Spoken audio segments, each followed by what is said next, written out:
I'm going to start pre-rolling because Dan might be... So record?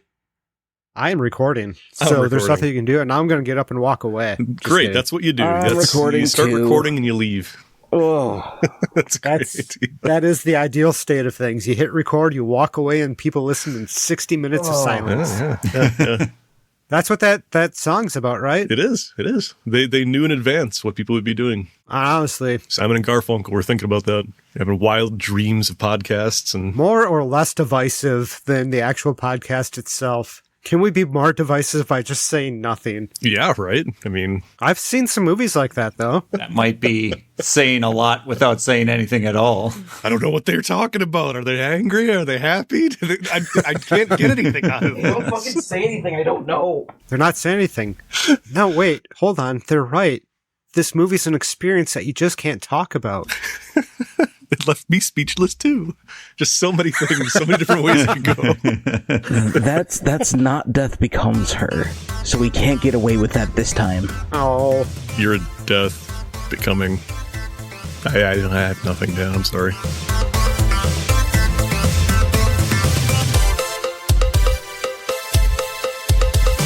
Hey, I'm Joe. I'm Ken. I'm Andrew. And I'm Dan. And we're the Rewinders, rewinding movies from our childhood to see if they hold up.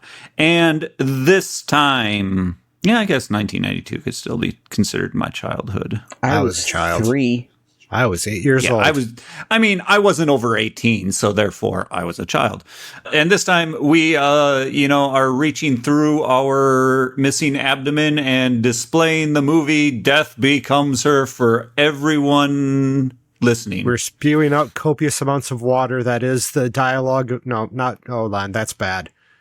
There's a lot of water that came out of her chest hole, and I was trying to make that being like the way we're going to talk about this movie. But man, guys, you're like burying the lead. What? It's on the cover. It's on the poster. Everyone knows she has a hole through her abdomen. You can't bury the lead. They can't die. Yeah, and this last year they had that musical. Everybody saw that viral sensation of that was rude. That was pretty fucking rude. That whole thing came out and it was, you know. If you don't know, you know, and if you know, you don't know. I don't know. But now you know. I don't know. Which part of the movie was that musical was that part of? Because there's a lot of rude in it. There's a lot of rude. Anyway, I guess we could talk about what the movie was about. Yeah. Yeah, well, did anyone see it when they were younger? Oh. Nope. It was on heavy rotation at my house. My parents and my sister loved it. I was too young to understand anything about it or appreciate it. So I remembered like visuals from it, but that's about it. So when I watched it in my 20s and fell in love, and then, I don't know, sometime in my 30s, I made it a point to try to watch it almost every other year, every year. It's one of those ones I love. I absolutely love. It's been on my to-do list ever since I've heard about it and what it's about. Which means that if it wasn't for this podcast, I would never watched it. That's why we do this. That's one of the reasons why we do what we do. Uh-huh. It was added to my to-watch list 15 years ago. Go back in time, add it to a list, wait, then watch it now. Oh. Yeah. I watched this when it came out. Not in the theaters or anything like that. I'm going to put this potentially on the pile of movies that my dad would watch quite often. Yeah, I'm exactly like you, though, Andy, that when I watched this, it was all about the slapstick. It was all about the silly fighting between the ladies. And then when years went on, that's all I could remember of this movie.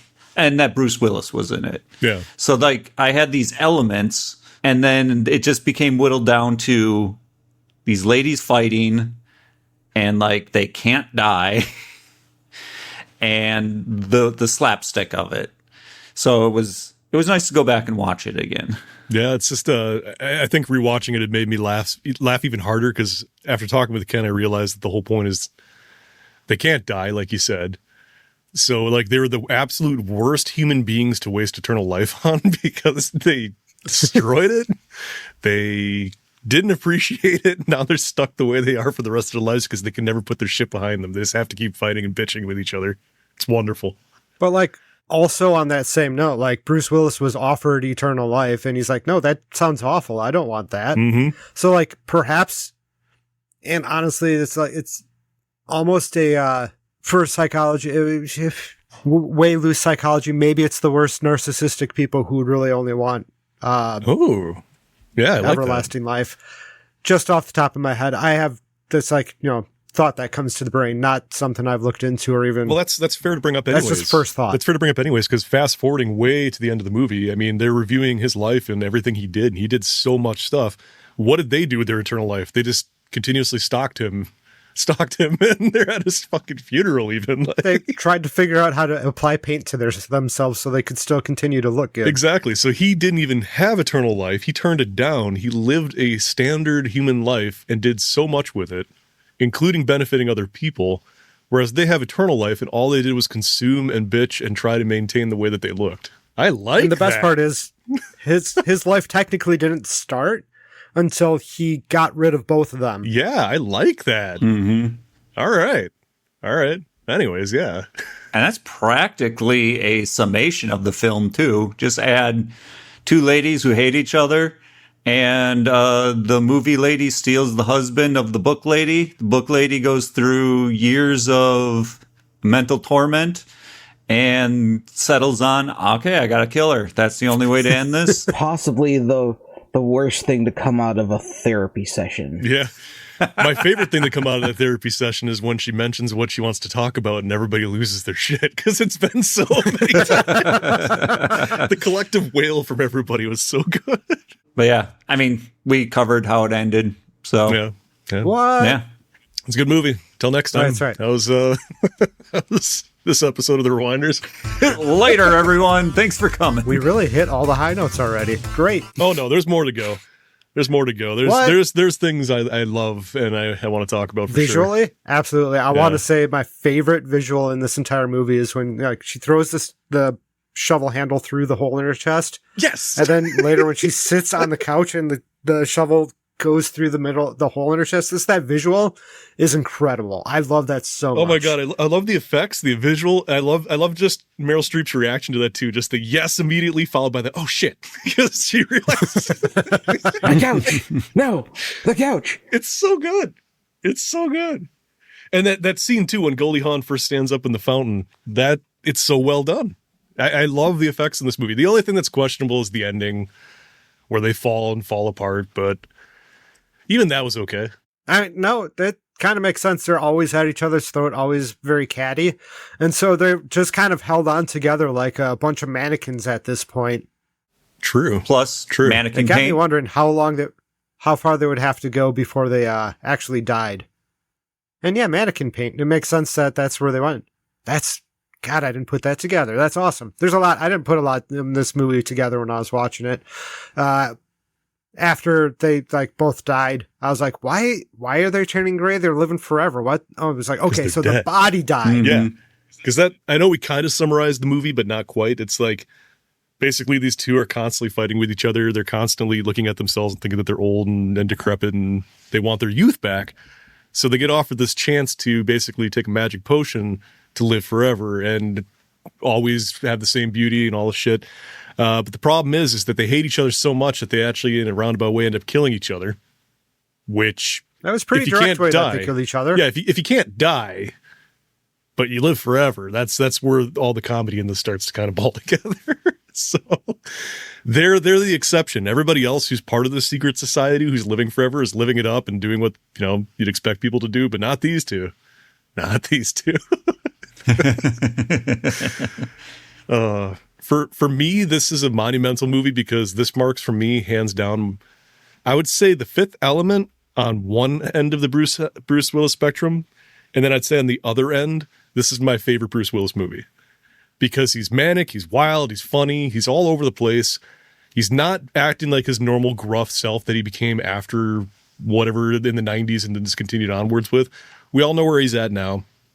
I don't know when that started. I don't know where everything kind of came into play, but somebody mentioned at one point in my adult life that they didn't like Bruce Willis. I'm like, how could you not like Bruce Willis? He's amazing. And they're like, well, he's the exact same in every movie. And it's like, wow. And then it kind of clicked. This is one of those movies that stands out for me where he wasn't. And then I looked into it further, and I don't have the references, and I don't know what I read exactly, but I remember something along the lines of he was tired of being typecast and tired of people after Die Hard saying he had to do gruff action movies, and he went and did this, and it was more of a comedy and more excitable and everything. And I think the reviews on this were pretty mediocre at the time. It grew to be a cult classic, obviously, but I don't know if these rumors are true or not, but I could see him basically like putting his all into this, throwing comedy back into it and being all fucking fun and wacky and silly, and then having it crash down again and just being like, well, fuck it. What's the point? So I've read that somewhere. I don't know if that's 100% true, but he basically got to a point where it's just like, well, if that's what they want from me and that's all they see from me, then fuck it. That's all they're going to get. So I don't know. I don't know. Because there's other movies where he's like got the shine of that, but this is like the first time I actually saw a movie with him in this time frame where I'm like, that's just Bruce Willis being like full on Bruce Willis. Like you got a little bit of his classic comedy chops in there from Moonlighting. You've got some of his action in there. You got all this kind of stuff all together. It's great. I know. So, I mean, after this, he also threw together The Sixth Sense and The Fifth Element. So, I mean, he's not just gone back to a gruff action star after that. He's still put together some... there's like a transition some period. actual... Yeah. I guess there's that movie called Armageddon as well. That's correct. yeah. That's gruff acting. But that's like gruff action against a rock instead of... He was an astronaut. Astronauts aren't gruff. Yeah. That's not true. Anyway, yeah, you can see that he's still trying to get some nuance, some different characterization, which is great. But yeah, this is one of the more nuanced characters that you see him throw together. Yeah. I don't remember him in Pulp Fiction, to be honest with you. I don't remember much about that movie. He's great in Pulp Fiction. He's just a boxer down on his luck. Yeah. Oh, there you go. I like that. It's a 1992 film, and they do have digital effects, but they don't go buck wild with them. Still restrained. Yeah, we have someone who is being the body double, and then you have Meryl Streep's head put on backwards digitally. It's great because you have a body to work with. Yeah, it looks There's great, a actually. physical thing in the room that's doing comedy in the room, and great. They should have done the same thing with the Scorpion King. Put the Rock's body on an actual scorpion. I actually... The size difference is a little bit weird, but I think they could have made it work. I just read something about that like a week ago, and I think the turnaround time, like they had something so small, like weeks to put that effect together. Yeah. That's why it turned out so bad. Oh, absolutely. It was a rushed production that screwed that whole thing up and made it the laughing stock. Mm-hmm. That was such a good movie until that scene. It's hard to go back and watch because it's so bad, but the rest of the movie's solid. It really is. But yeah, the effects in this are great. Like honestly, like I said, she stands up in the fountain outside and water pours out both sides. It's hysterical. I love it. I love all the effects that are in this. Practical effect. Good practical effects. And one thing that I'm going to be striving to make now that I don't know how the hell I'm going to make is I want to make that potion, damn it. I want to somehow make a prop of that and have it actually sit upwards and spin and everything. That's such a cool looking potion. I know how to do that. We can talk. Well, there's Sounds good. computer generated stuff being added to that. You're a computer. Right, you don't need. Well, I mean, the float, on a point float, you can do that. They do that with like tops as well. Like it exists. Oh that yeah, technology like the little already eagle exists. toys from our '90s childhoods. Yes. Yeah, little eagles On the beak. Yeah, hanging on their beak. But that's slightly different because it's got the wings below the point of the beak. That keeps It's it. like the tensegrity balanced. tables. Oh, Yeah, you'll need same a- idea. Yep, okay. You'll need an electromagnet, and then But for the above magnet, the yeah, point it's an to place- electromagnet, and then you have another magnet above the point, and then it floats. Gotcha. Or you could do superposition with liquid nitrogen. Look at this nerd over here. I wasn't going to say that Nerd. because I don't know how to get liquid I nitrogen. don't know either. But I know. it's an Yeah. That's the way to do it. we could go knock off a MRI clinic. Actually, that's liquid. Yeah, let's That's Yeah. what add we're doing. that to our list. We can tell the cops you don't understand. It's for a movie prop. You just don't get it. It's for something that's going to sit in my basement for me to look at. It's crucial.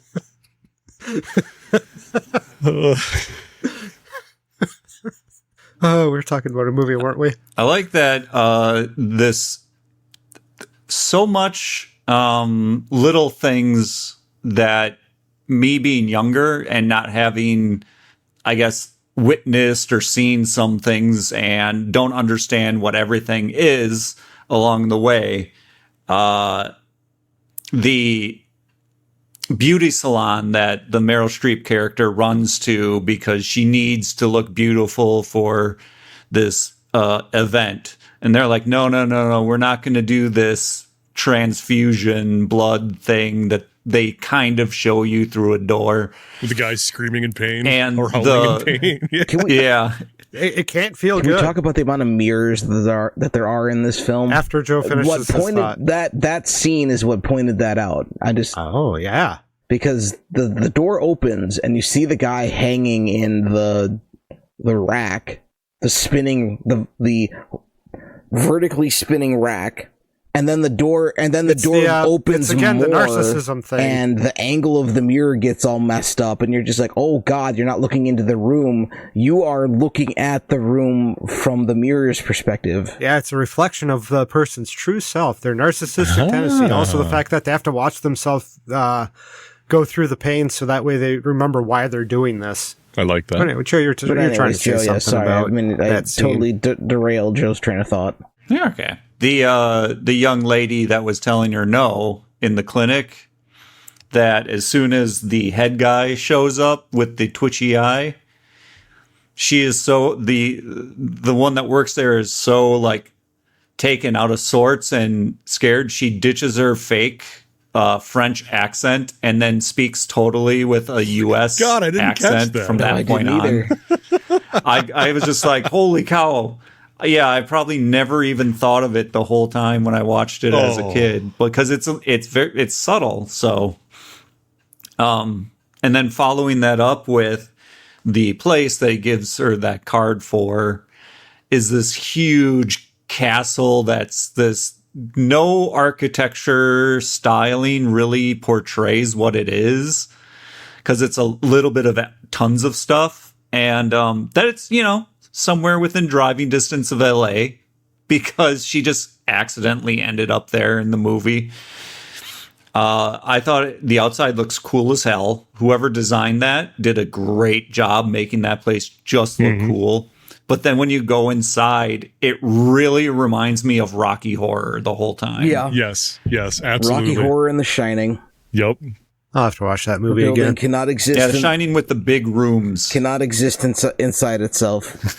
I gotta say, I have not been more curious about a character since in a long time, since the guy with the twitchy eyes.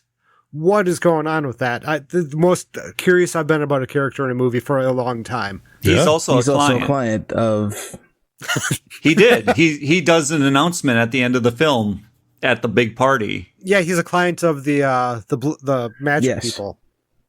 Yes, the magic people. I do their bodies just stop working after a little while? Is that what's going on? I'm assuming that's the case, that bodies give out. From what I understood, everything is fine. They live forever, but the clause is the 10 years because then people would become suspicious as to why you look exactly the same after 10 years. So that's why after 10 years you have to leave public light and everything. The only reason why there's any kind of doubt and like weirdness to this is because of Goldie Hawn and Meryl Streep. They make you question everything because they're idiots and killed themselves. And then this other guy, I guess that guy didn't take care of his body. Like, yeah, you got to take care of your body. Yeah. Otherwise it's going to die. Yeah. Because if you can't die, I mean, you can still lose a limb. I mean, yeah, you can still get injured. You can still have things go missing, and then you're stuck like that the rest of your life. Is it a life anymore? And movie stars. And then there's Elvis. Marilyn Monroe was there, still looking good. Was it James Dean outside smoking a cigarette? James Dean. Yeah. Of course, you got Elvis. That line. Elvis, who broke the 10-year rule. He would keep going back into the public light for. Well, I forget what the reason is, but that the delivery of that line and then them panning across all of these famous people to Elvis with his back turned in his pose, I almost spit out the breakfast I had in my mouth. It made me laugh out loud. Out of all of the other things that like I would like chuckle about this film, a lot of the slapstick, but like that, the delivery of that line is what broke me for this film. It was good. It was really good. Had they made that movie today, they could have done Tupac. Ooh, that would be... Here's a crazy thing. Would you have Tupac and Biggie at the exact same party? Well, because people keep on saying Tupac never died. Oh, I That get they what you're see saying. Tupac Yeah. every now and again. I get what you're saying. For a while there, the rumor was rapper Machiavelli, who never shows his face, is actually Tupac. Oh. Interesting. So, like, kind of the same idea. Like, it would fit. I'm not just saying it to be divisive. Like, it would fit the same narrative as Elvis, who kind of has the same things going on. They all live on the same island of people who never die. You know, that island that we always talk about. The Island of Death. Yes. I mean, the humor in this is definitely something that's recognizable. This is a Robert Zemeckis film by all means. So, I mean, you got, you know, those Back to the Future, Forrest Gump. What else? Robert Zemeckis. He's Robert Zemeckis, for fuck's sake. His humor is definitely shining in this. Yeah. I saw several reviews that I looked at of this film, and a lot of them pointed to the film would not have the cult following that it has now without the fact that if Robert had not made the film, it would not be the same, and it wouldn't have the following. I completely agree.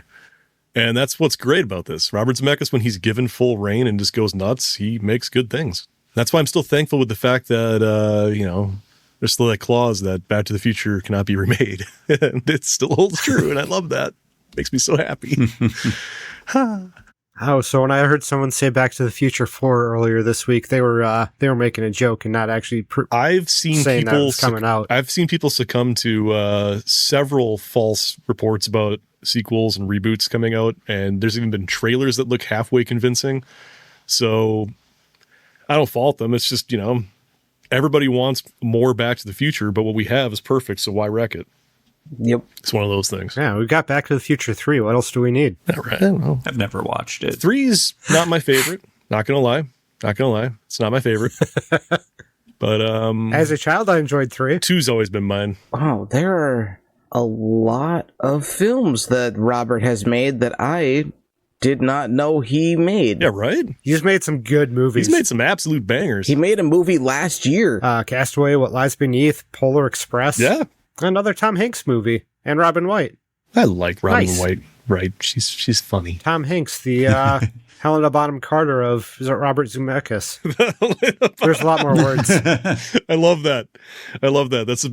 Is that how we're going to describe directors and their favorites going forward? The Helena Bonham Carter of... I mean, What's funny is I was going to make a reference to the movie The Frighteners and to discuss the digital work in this movie as compared to digital work in other movies of the 90s that maybe doesn't look so good right now. And I just think of The Frighteners when I think of bad digital from the 90s. but the digital But in he this made movie that one is too. great. I still love The Frighteners. The Frighteners is great, but I get what you're saying. Yeah, it's rough. And in this movie, the digital is great. You can tell that some of it's digital, but like, Yeah. it still looks really good and mildly, because you never actually see a person with their head twisted 180 degrees, so you don't know what that would look like for real. Maybe you. Or like when her head falls back completely off her back and you can just like see the larynx through the throat.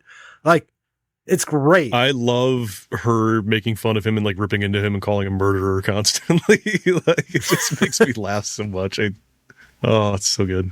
The people who do the potioning, as a kid watching that, the things I didn't think about were, you know, like, okay, she's got all those boy toy I'm not going to even call them fancy men because they wear like circus strongmen outfits, which is hilarious. I wouldn't have found that funny as a kid, but I find it funny as an adult. They're all dumb as boxes of rocks, as shown at the end of the movie, where some guy doesn't even think twice about him falling through the sky No, but Are you going to window. be finished soon, guy? Yeah, because Yeah. Bruce's character totally interrupted something else that was happening in that pool. or was going to happen in that pool. Man, all I could think about with that scene was that there's now glass in the pool and nobody could swim in it until it was the pool would have to have been until emptied. it was drained and cleaned out. See, we're realists. We think about that. Yep. It's horrifying. Couldn't think of the absurdity. And then the head of that society, I think her name was Lucy. I don't remember. I just We can go with referenced Lucy. her That's as that. fine. She does very much remind me of, I think they're like 1950s black and white science fiction film, like women that are, I can't remember like the name of all of them, but there's some good ones from watching Mr. Science Theater where there's like this lady that goes out into the jungle to get a potion to make herself young again, but she needs some gland from men's brains or something. So she kills men to get this potion to make her live forever. This lady has that same kind of vibe about her as like those classic sci-fi live forever kind of by potion women did in those older films. And I like that. And as an adult, I start seeing like the purposeful positioning of the camera to show the viewer where characters in the film are looking.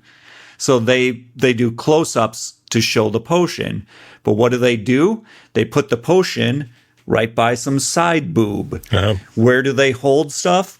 Down at the hip, where there's a very split dress, so you can see up her leg almost to her butt. And it's like, canonically, this makes sense because she's proud of her body that she is given up mortality for, basically. And so, yeah, she would show it off because choices she made was for that. But it's also goofy to see it be used as a filming tool and a way to tell you where characters are looking, plus to tantalize you as an audience member of here's some side boob, here's a long leg, all this stuff to kind of like, see, you would probably fall into maybe the spell of sexuality that she's pouring out on the characters too. Younger me watching this, I wasn't that old yet to start looking at side boob and being like, that's side boob. Oh, side boob. That leg goes all the way up. It was interesting to compare. Yeah, no, it's an interesting. I'm guessing her name was Lizelle. I would not have taken the potion. I wouldn't have either. I don't know. She's a little too creepy for me. And the people who take the potion, it all depends on when she tells them that they're going to now be alive forever. Yeah. Because you could see a bit of the just split second of like, oh no, after she drank the potion and she was told, Meryl Streep was told that she was now going to live forever. Like, oh wait, you should have said that beforehand. And she slipped up with Bruce Wilson. Didn't say that beforehand. She said it right before he was going to drink. And I don't know, maybe things would have been different if the clause was all shown beforehand. Yeah. I mean, that brings some good questions up to the table. Like what if somebody like Shirley Temple drank the potion? Is she a child forever then? She's not going to grow anymore. Ooh, the old vampire question. Yeah. Does she become older? Like, I got that giant Adventure in Transylvania Lego set from Brick. Oh, whatever. gosh. And I made it a point to watch only vampire-y castle-related things while building it.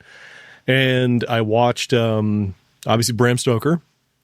I watched, for the first time, I've never seen Interview with the Vampire, and I loved that movie. That was great.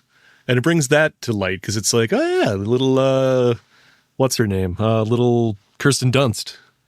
She's stuck as a child forever. Mm-hmm. Yeah, that was, oh gosh. That was a damn good movie. I ran out of things, so I ended up watching all the Castlevania anime. That was pretty entertaining. Castlevania Netflix is so good. It is. It's just self-aware enough to be silly. It's chef kiss. So good. It's very, very good. I wasn't sure what to expect, but yeah, like it reminded me of that because I just recently viewed that. So it's like, yeah, being trapped in a tiny child's body for the rest of your days.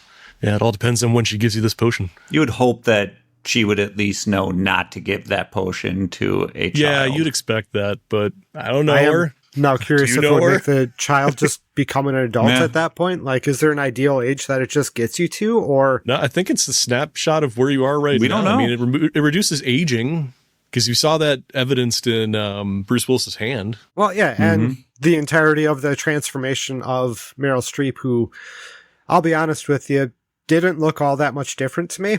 Yeah, well, that's because at this point she wasn't that old. She does have kind of like that timeless beauty to herself, where she's just kind of gorgeous the entire time. Exactly, yeah. But yeah, you do see like the spots and the wrinkles on the hands go away. Certain parts that have become a victim of gravity have now returned to an upward position. Eyelids sort of you're thing. talking about. Yes. Victims of gravity. She's now much more awake. There's crow's feet. It apparently works as that 1992's Ozempic because the Goldie Hawn character apparently lost weight on it. Which it's crazy because Goldie Hawn was so unbelievably, like, just stunningly beautiful, especially at the time of this movie. So, like, trying to make her aged or trying to make her look anything other than just excellent anyways, it's just funny.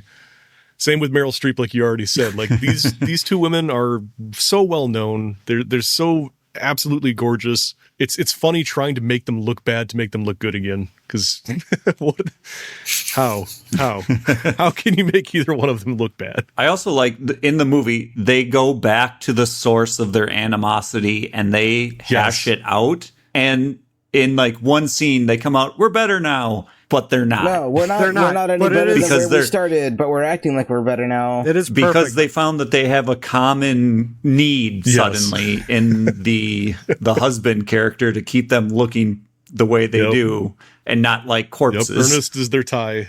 Once they find out that Ernest is what they need, that's... Oh, man.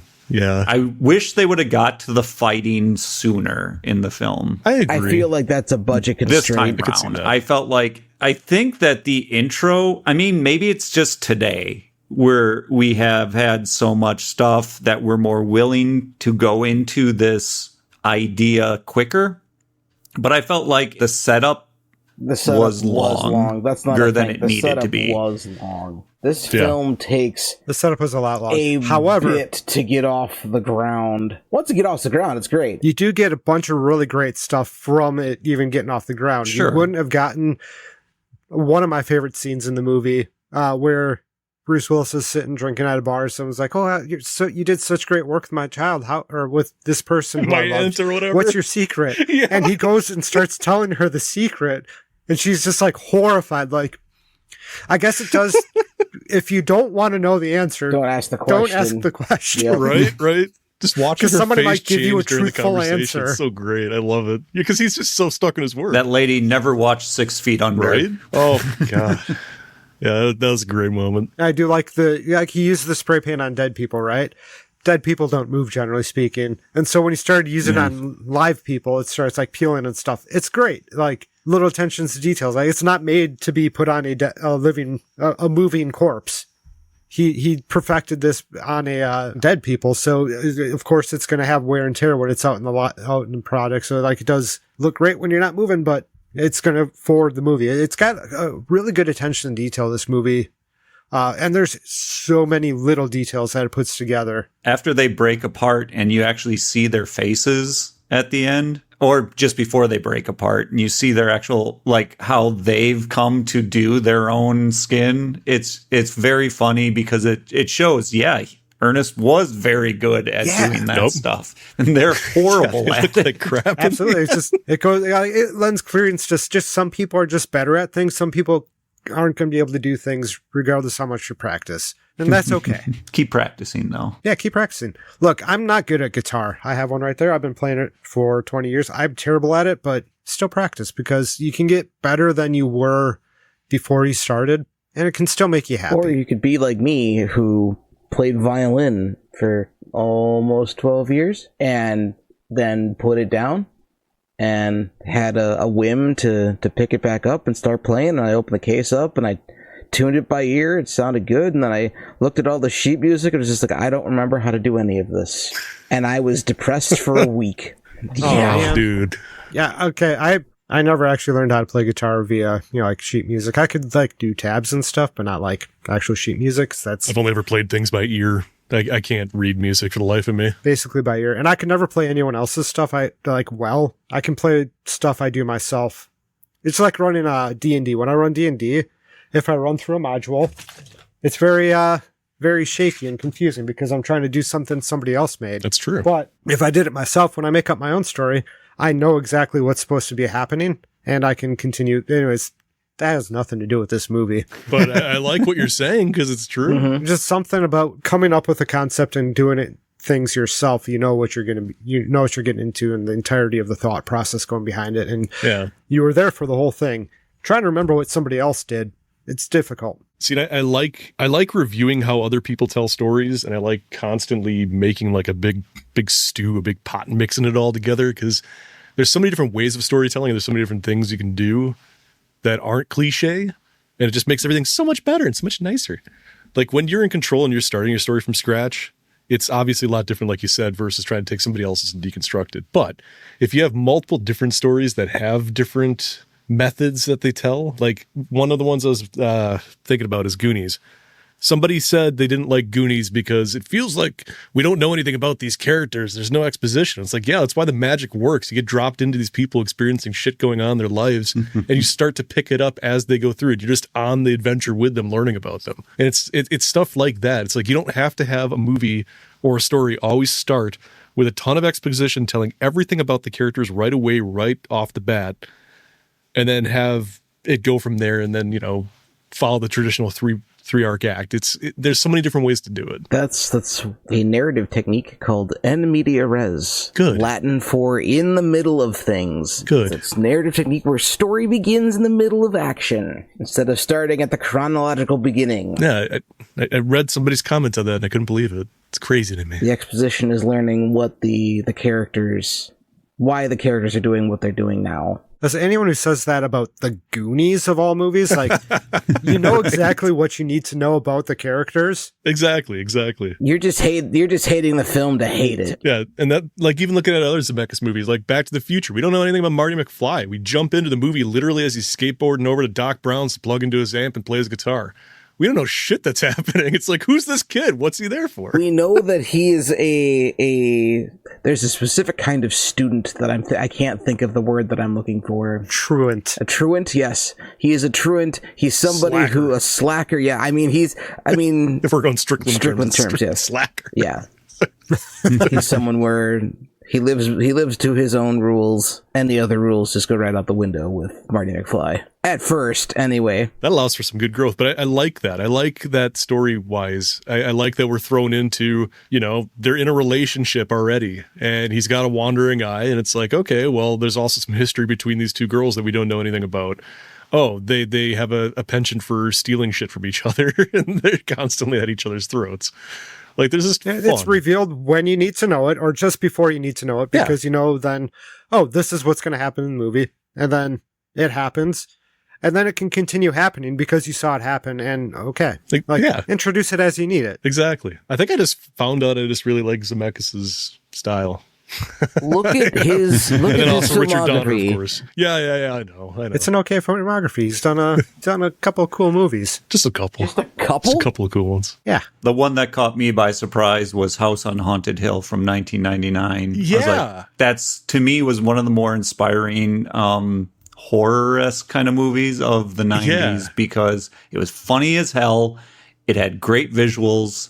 And the story was coherent. I'm glad you brought that up. I didn't watch that for the first time until last year. I went on a horror movie kick and recorded everything I watched. And that was one of the ones that's like, oh yeah, I remember my sister talking about this one. I'll watch it. I watched the original one, the Vincent Price one. And then that was okay. I liked it for what it was. But then I watched this one. And I'm just like, holy shit. Like, they just get it. They leaned into it so well. They leaned into the goofiness.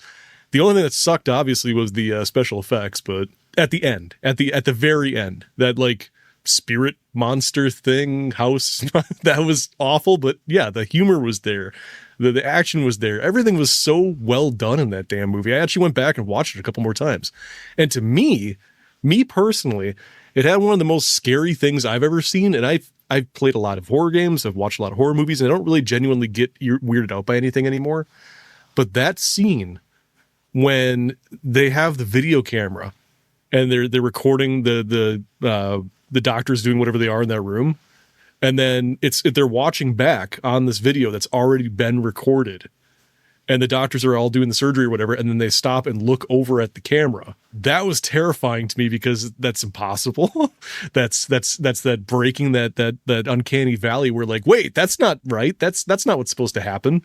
Like, it's a pre-recorded video. How are they looking at me right now? Like, that's terrifying to me. I loved that. And it's such a small niche thing and it's specific to me, but yeah, it was great. Damn, I love that movie. And I'm going to go back and watch it again, Joe. Hustle on a Hill. I've not watched it. I will go watch it because it's got that camp, but it's funny as hell. Sounds good.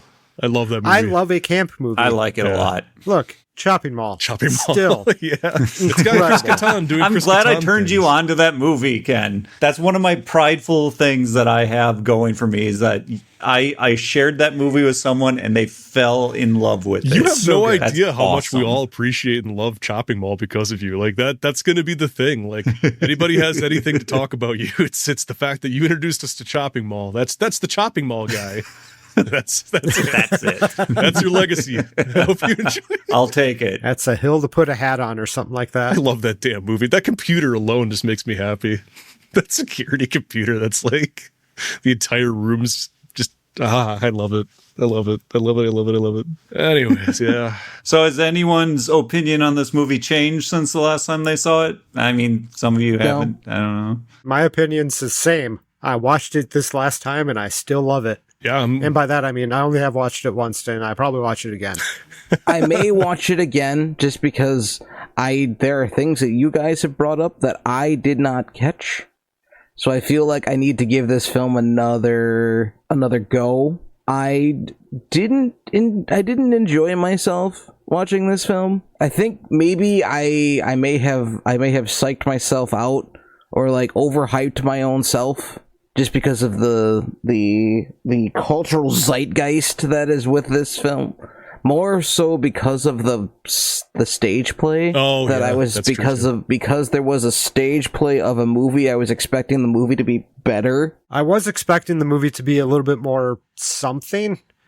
So as I was watching it, like it didn't feel like I thought the movie would feel like when I was watching it, and that kind of did take me out of it. Yeah. However, afterwards, I just sat there and thought about the movie. I was like, man, this is, regardless of the fact that I didn't laugh nearly as much as I thought I would, or the comedy wasn't necessarily like right up in your face. You had to pay attention. And when you're paying that close of attention, laughing is hard. True. But it was still, it kept me engaged and I was entertained by the movie. And I will agree. Allowed me to sit and stew on the movie and be like, I just was not entertained, if that makes sense. Dan, so did the murder plan not entertain you, that they were going to take her drugged up to the top of Mulholland Drive and just spread a little bit of booze to make it look like she was drunk? And then there are 50 bottles empty in her car, and they're pouring it all over the car and put one in her hand as car goes over the edge, instantly explodes. And then in the next scene, they have her in a morgue and they lift up her hand and she still has the bottle in her hand that's burnt to toast. I think the absurdity of some of the sight gags really like made me turn off. Like, really? Yeah, the joke did not land with me because it told itself before the joke landed. Like, so the Leslie Nielsen movies, Naked Gun. I can't think. Naked Gun. The absurdity of those movies works for me because it's absurd the entire way through. Oh. And so you get in the mindset of, okay, this is one of those kind of movies. It's very funny in the fact that it is being over the top ridiculous at every step. This movie sprinkles in some of the absurdities, which are unexpected and a little bit almost takes you out of the movie, or you just take it as a like, okay, that's just a Hollywood thing. I get that. I mean, like I said, the thing that really got me laughing was the scene with Elvis, just because that caught me off guard. Which sounds like it did its job, yeah. But like her explaining her murder plot at this point didn't. I was so tuned out at that point before they had even started explaining what they were going to do to Meryl Streep's character after they killed her. I was not connected to any of the characters. That's okay. Oh, wait, hold on. We need to inject a little bit of drama here to push views or listens. Fuck you, Dan. Oh, Yeah, Dan, hey. you're wrong. It's okay to be wrong. Okay. Oh, they got you good. Yeah, I guess. I'll just. How dare you have an I'll opinion? just leave. It's fine. Our difference in opinion means I hate you. That's all that means. You can't have any other opinion. Should really just put a Discord log out sound right there. That'd be great. No, yeah, it's. I do think that it is more absurd than you think. Mm-hmm. It's just that the absurdity is ramps up. Not at the level of like we're not in a land where people are acting like children and being adults. We're in a land of adults Acting like children. things are slightly off. Mm-hmm. So like he's in the hospital. They have a very normal sign in a hospital for where the morgue is. Now, that doesn't exist. There aren't normal little pointy arrow signs for morgues most of the time in common areas. There should be, so that way people don't accidentally end up in the morgue. But that's where you'll go if you're like 6 and you're like, I want to go to the morgue. And then you push the button to go to the morgue. You know, you're not going to announce where it is. Everyone knows it's in the basement, but come on, you don't label it. It's stuff like that. The castle it's a castle where this secret society it's not a castle. It's in just Los a Angeles big-ass mansion in operates. Beverly Hills. That's It's a fair really point. big, It is really big. Dan. But have you seen the houses in Beverly Hills? Yes, Dan, I used to live in LA. Well, the fact that they have all these famous people who are supposed to be dead just showing up in LA, like the absurdity of trying to be secret in LA is very funny if you stop and think of it. But yeah, it's one of those things where it's not hitting you over the head with how absurd it is, but it is absurd. The lady who runs the society, she is an absurd character, but it's not like a slapstick absurd. It's like, this is not how people act and behave. The two lead ladies, they go over the top in their hatred and stuff for each other. It's absurd to what extent that they do. The film starts off and it feels very grounded in reality. These two women hate each other. They have these spats, and like the level of absurdity ratchets up at the point where Goldie Hawn's character is in the mental hospital and has been just tormented by Meryl's character. I can't remember their names. So 10 minutes in, the absurdity starts. Yeah, but it's not like a flat line of absurdity. It does this like there's an absurd peak and then it calms down. And then there's another absurd peak and then it calms down. Yeah. And it just that's what got me with the beginning. Like a horror movie, yeah. you can't keep the horror up. You can't keep the horror up the entire time. You can. Otherwise, it just becomes in a who film cares? called As Above, So Below. No, fuck. I've heard of this. I want to see that. That's not the name of the film. Shit. You were very confident in telling us the name of this film to say that's not the name of the Oh no, film. it is As Above, So Below. That film is scary from beginning to end. I will second a different movie that's scary from beginning to end. Idiocracy. That's scary for a different reason. That's too real now. Joe's description of the absurdity reminded me of a different movie that now I can kind of compare the two, and it kind of makes sense to me. The Big Lebowski. Oh, yes. Similar type yes. of like absurdity to Yep. it, where it's absurd. And I had the same experience with that movie, where the first time I watched it, I was like, what's going on Why with do this people movie? like this film? And then Why do people like The Big Lebowski? What the fuck did I just watch? And then you get angry. and then on second and third watches, it's like, I this is actually get it very now. funny. It is. It's one of my comfort movies. Had it not been for this podcast, I would have had a very similar to Big Lebowski experience where, because of this podcast, I had to think about this movie afterwards. And then I could be like, oh, okay, now I get what's going on with this movie. The Big Lebowski, I could just be like, well, that was weird, and turn it off. In fact, I jumped in stream after, and like, in stream was like, just watch the movie.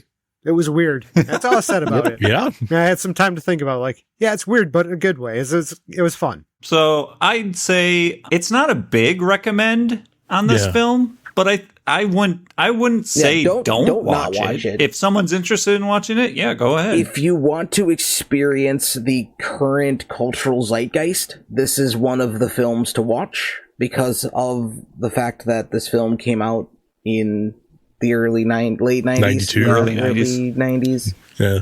1992, very good year. You know, another movie that came out in 1992, the Walt Disney classic Newsies. You know what other movie came out a year after 92? One that shaped the landscape going forward, changed cinema forever. God, I gotta come up with a good 1993 thought that was joke. 94. Well, 93. I'm not that obsessed. You know what movie came out a year after that? That changed sci-fi for... Contact? Jurassic Park 2. Oh, no, Contact was Flubber? 97. No, Stargate. Oh, yeah, because that Wow. movie was phenomenal. And then the show came and crapped all over the movie. I haven't seen Watch it. the TV They show take first. away everything kinda you like the love show. about Stargate. They take away your James Spader and your just it's not the same. It's not the same. But you get Richard Dean Anderson and who plays James Spader character after that? I can't remember off the top of my head. This is an A embarrassment. charlatan. A fake, a big phony. And also replacing Kurt Russell. Russell was with wooden. Anderson. Wooden and boring. Anderson's MacGyver. He's not. All right, supposed to be here. guys. We can save this for an actual Stargate episode. I know how long this is going to go. Kurt Didn't we Russell do married Goldie Stargate? Hawn. It's Yeah, related. They did. They're an adorable couple. No, we didn't do Stargate. Oh, Stargate. We could. Or did we just watch Stargate a bunch of times back when No, I was still working at the job that we shared together? We've never done Stargate because I haven't watched it. We've done Stargate tangents before. Yeah, we've gone on We have Stargate done tangents. tangents. I grew up with Stargate, and it sparked my love for Fifth Avenue bars. Bonnie way. Yep. Now I need to go watch Stargate again. Damn it. You're welcome. Damn it. You Damn it. are welcome. Oh, I love Stargate. It's so good. It's so good. One last thing on this film. When I forgot what it was and just knew it was two ladies fighting, somehow another movie slipped in and started invading the memory. Oh. And they are not similar at all. Because as I watched the movie, I was like, wow, this is not where some of my memories were. The memories that started invading were for the movie High Spirits. What the hell's High High Spirits? spirits. It's a movie. It's like a couple goes to a castle in Scotland or something for and there's ghosts. Oh, I've seen the. And seen Liam the Neeson. cover, It's a comedy. Holy shit. but yeah, wow. Steve Guttenberg, Daryl Hannah, Peter O'Toole. Peter O'Toole. Hey. So that movie started invading this memory for me. So I had a little bit of, this is not how I remembered. When are we going to Scotland? We're not going to Scotland, are Yeah, we? there's no Scotland I here. gotta actually make a list of movies that I should watch because I'd probably put this one on to at least start watching. I don't think I've ever Do seen you recommend this. High Spirits? It's goofy, but Well, if we yeah. add it to the list of movies to watch in the future, I'll just watch it then. Which is probably what's going to happen anyway, because I'll forget it exists. I've already forgotten the other two movies I'm supposed to watch from this episode. If I can find it streaming, maybe we'll do an episode on it. And then you can watch it. Like God intended. You put it on your list It's and on- then it's on you don't Tubi. watch it until we do it here. Right? The movie's on Everybody's Tubi. constantly looking at it, and they're looking at a list like one for reminder, or one for reminders, one for me, one for reminders, one for me. That's how you do it. That's how you do it.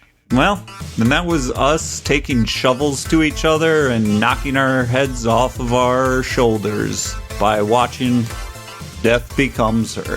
If you like what you do, come back again, subscribe, tell someone else that you liked it, and it's a bunch of dudes talking about movies. And sometimes they just stop talking about the movie and just start talking about other things like Stargate Occasionally. instead. Yeah. Or- Okay. Stargate comes. Or Escape from LA.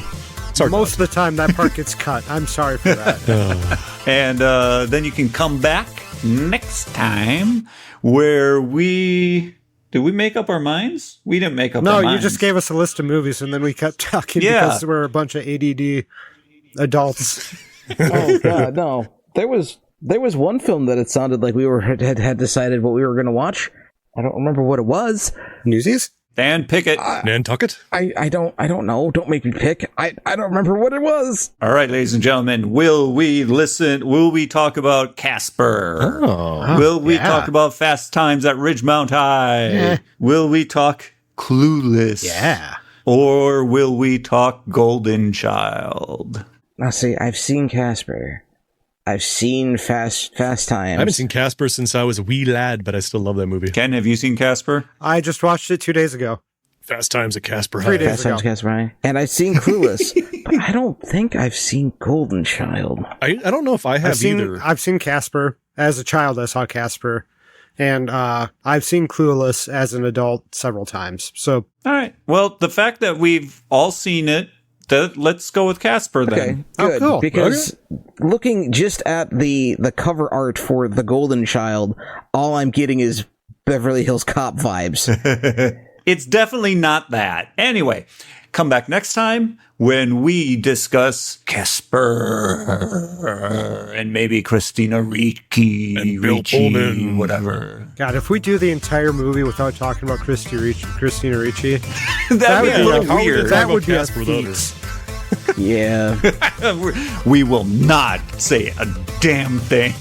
Anyway, come back next time when we rewind again. Yeah. Heck yeah. I don't have anything witty. God damn it, Ken. This is like the second time you've done this Only to us. second time? Good Lord. I used all my wit during the episode. I was engaged, much like Bruce Willis. And then the end of the movie comes and I just stopped being engaged. My bad. I am recording. I don't stop recording until we say stop. Oh shit, I just said stop. Do I stop recording or do I keep recording? Yes. Do I keep recording like the death of the universe or Goldie Hawn? Am I just blowing holes in this whole thing? Ah!